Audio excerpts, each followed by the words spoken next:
Welcome to Brighter Morning with Bo. This is Bo Tiwari, your host of Brighter Morning with Bo, and we're very glad to have you on board. This morning, I have a wonderful guest from Jamaica. She is Dr. Aldrie Henry Lee, and she is also the director of SALISES in Mona campus of the University of the West Indies in Jamaica. And we want to talk to her a little bit about a tremendous conference that she is having, sponsored by SALISES. It's the 22nd annual conference of SALISES. But what is striking about this is that not only is it focused on small island states, but they are taking a view of re-looking at small island developing states in a post-COVID era, and to see what this rethinking can lead to in terms of issues to be addressed, problems to be identified, formulations to be conceived, and more than that, solutions to be approached. So I want to talk with her this morning. Good morning, really good morning. Good morning. Thank you very much for having me. And it's a pleasure to talk to you about the conference. I just want to say up front, it's a free conference online. For those who want to join us, there's no registration fee. And you can register at www.salisesconference.com. Now, the reimagining development for SIDS is very important. As we know, the impact of the pandemic has been tremendous, and business cannot be as usual. Even as the pandemic is on us and we are on the third or the fourth wave of the pandemic, we have to start to imagine how our countries will be. For example, even education, we know that education will be a hybrid modality after the pandemic. I don't think we will scoff at online programs as we used to before. Now we will see an increased number of programs. We also have to imagine how development will mean for us, especially when we look at the UN 2030 agenda and the Sustainable Development Goals. We know that we have to think of a different way of fulfilling these goals, given the increased threat of climate change. We look at a place like Haiti, where we have the impact of the natural disasters, we have the pandemic. We look at St. Vincent, the volcanic eruption, and also the pandemic. And we know that we have to build resilient economies so that our countries can manage any threat that comes to them. So it has to be a different way of doing things, a different way of looking at ensuring that we protect the vulnerable groups in the society. And this pandemic has shown us that the social inequalities are very deep, and we have to focus on many vulnerable groups, our children. The health impact has been tremendous too on the elderly, and we think about the informal sector, the persons working in the tourism industry. We think about the young people who already before the pandemic had high unemployment rates and now have been affected by the pandemic. And I could go on. The elderly, of course, who have to be more isolated, persons with disabilities. So we'll be looking at several vulnerable groups. We're looking at how we can make our economies resilient. During the pandemic, we have to start now. Somebody asked, why are you starting to look at post-pandemic? I say, well, we have to start now because we are in the pandemic, but we have to be ready for what happens after the pandemic. So we have started the discussion. We are very pleased that UNECLAC is our conference partner. They have come on board with us, and we want to thank them publicly for realizing the importance of this conference and to partner with us to discuss post-pandemic transformation for SIDS. I'll stop here. Yes, so that's a nice introduction to what you're doing. But I want to ask you something. Many of the issues that you raise are problems that we are living with in the Caribbean. For instance, we we have been living with the issue of disaster preparedness, becoming more alert to the fact that we have to be better prepared, more resilient, etc. We have the pandemic, that's to say the COVID pandemic has, what can I say, has heightened our sense of how vulnerable communities are, but more than that, how fierce the inequality is in our society and how it can affect us. But it was always there. It was only now revealed in the way that we are. So what is it about the way that you're going to look at this that is going to be different from the way that we have identified the problems before and tried to find solutions for them? Because that is what I'm really after in terms of the framework that you have created for this new look at small island developing states. Well, one of the unique things about the conference is that we have joined with a development partner. And I think having UNACLAC on board is very important. They too have started to try to adjust with implementing strategies to deal with the negative impact of the pandemic. So when you have UNACLAC, a United Nations Economic Commission for Latin America and the Caribbean, on board, and they are going to tell us what they have been doing, they are going to take they told me that they want to listen and to take notes at every single session, because that will inform their own program for the Latin America and the Caribbean.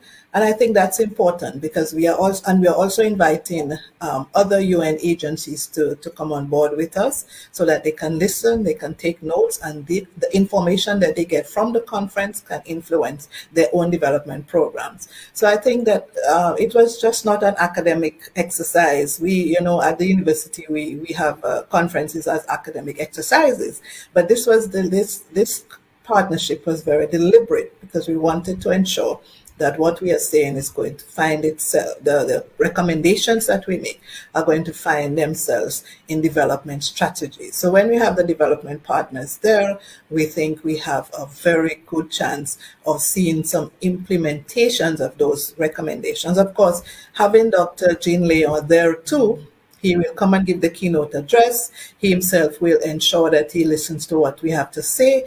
And we know that the Caribbean Development Bank is very key for us in terms of implementing development strategies. So it's not the academic exercise itself, but the fact that we had very strategic partnerships in this conference, because we wanted what we say, we didn't want a talk shop only. We wanted to make sure that what we propose gets implemented in the strategies of implemented by Caribbean Development Bank, UNACLAC, and other UN agencies. Okay. So I feel comfortable that this is not just an academic exercise. Okay, so you're bringing together knowledge and knowledgeable people and research. You're marrying that with a developmental partner who is looking at a wider perspective in the region. And you are also linking that to the CDB as a financial partner for some of the problems or challenges or solutions that may need financing in the region. Have I read you correctly? Yes, very, very, very well. Okay. So, and we are strategic lighting policymakers.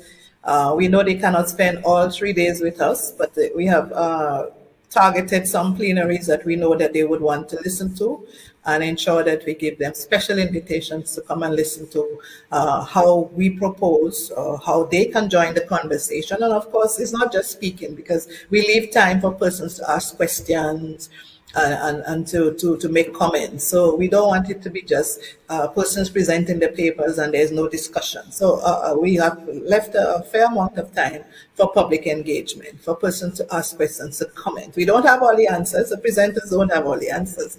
So we certainly want to listen to the participants, who too may have very, very important proposals to put forward. Now, so it's a conversation. Okay, one of the problems that we have in the region is that we live in a hemisphere that ECLAC has described and that Amnesty International has described as the most unequal region in the world. That's to say the Western Hemisphere, the countries of the Americas. This is the most unequal region in the world. And a good friend of mine, Diego Sanchez Anochia, who is head of development studies at Oxford University, just wrote a book in December last year, in which he talked about the hemisphere is very unequal and the most unequal region in the world, but he talks about the costs of inequality and its warnings for the rest of the world. Now, this inequality question, though, is related to the business of development.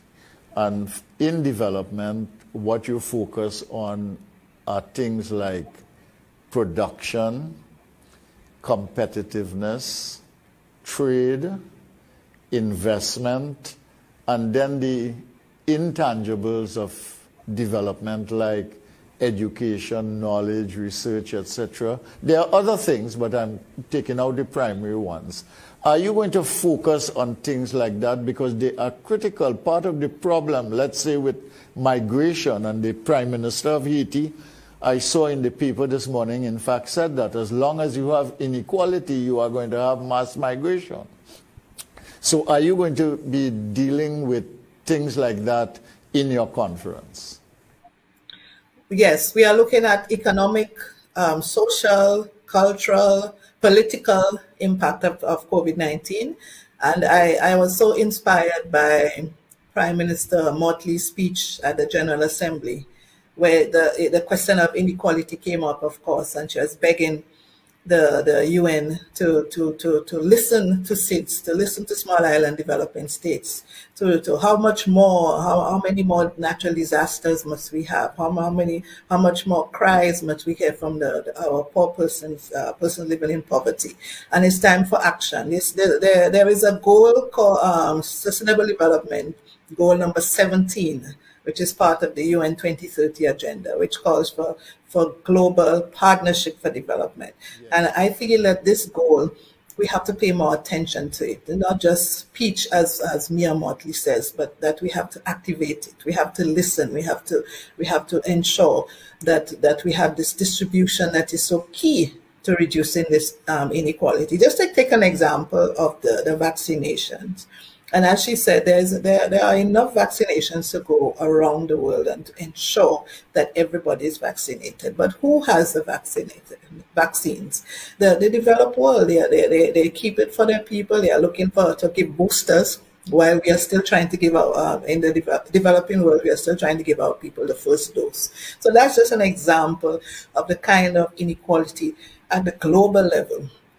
Because what happens at the global level affects what happens in states, small island developing states, and so it's very easy for us to say, oh, you have to fix your problems internally. But a lot of the problems that we have emanate from that global inequality, that lack of voice, that lack of true equal trade, the lack of partnership that they claim in the UN 2030 agenda. It's still the big boys show, it's still the big countries speaking, and we have to take what left when they decide to give us a little aid here and a little aid there. So I was very inspired by her speech, because it captured a lot of what we want to talk about in the conference, and we really want to zone in on this inequality that hampers us, because even as we prepare for post-pandemic, we know that we have to get our people vaccinated, but where are the vaccines coming from? We need to get them from those countries that have an excess. Another thing that I thought of as you were speaking was the fact that we really have to increase that economic integration that we are talking about. We speak a lot, we give a lot of talk about integration, but we really have to support our states by a more cohesive partnership and voice to ensure that we are taken seriously at the global level. So the regional integration that we have been speaking about and trying and attempting, we really have to make it a reality, because that's when we will be taken seriously. So all of this is going to be discussed in the conference. We have 14 panels and 7 special plenaries. The program is on the website, www.salisesconference.com.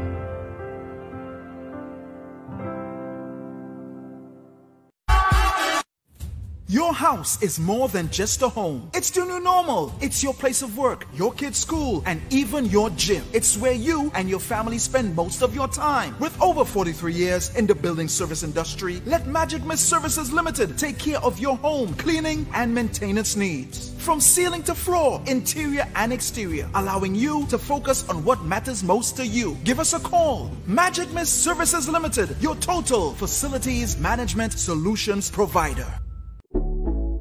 You did the right thing. So now we're giving you things. Republic Bank thanks you and wants to reward you for getting vaxxed. Win $5,000 in prizes every week, plus 1 of 2 cars in December. You took care of your health, and now we're taking care of you. $5,000 and a chance to win a car. See press and log on to republictt.com for details. Mangalese Trading Company Limited. Specialist in PVC ceiling, gypsum ceiling, suspended ceilings, medallions, lights, metal framings, and SPCS flooring, known as vinyl plank. Now introducing Mangalese Foods, wholesale and retail, distributor of the family brand food items. Our range of products include rice, sugar, chickpeas, split peas, and soybean oil. Mangalese Foods deliver exceptional products. We offer timely and efficient service. We are located at 9 Francis Lala Road, Charlieville, Chaguanas. Contact us at 672-9889, 740-5569, or 336-4373. Mangalese Trading Company Limited.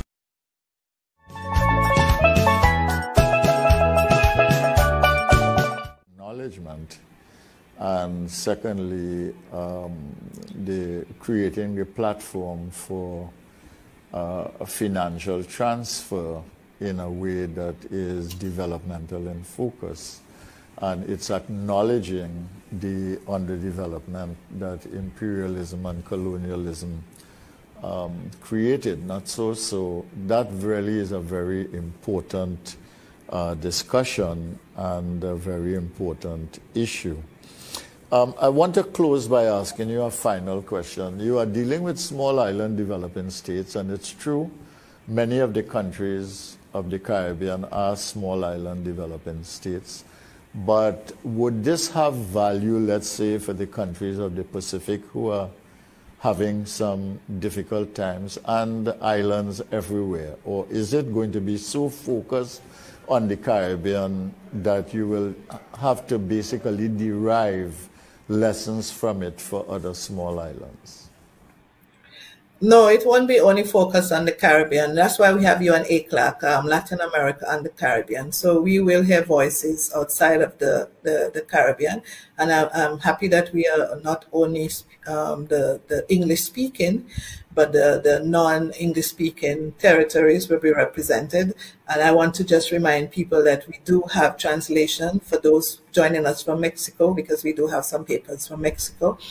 We have our translators, and we also have French into English, and vice versa. We also are trying to ensure that the persons with disabilities can join us, so we have the interpreters. But yes, back to your question, it is not. We have widened the pool of presenters to ensure that we're not only focusing on the English speaking. There's a lot of the conferences we have that are put on by UWI tend to focus on English-speaking Caribbean, and we are stepping out of that comfort zone. That's why we thank you and ACLAP for being our partner, because that ensures that we go beyond the English-speaking and that we bring in our brothers and sisters from the other territories. So please join us if you are a French speaker, if you are a Spanish speaker, because we are going to facilitate your understanding of what's going on, and you are able to join the conversation.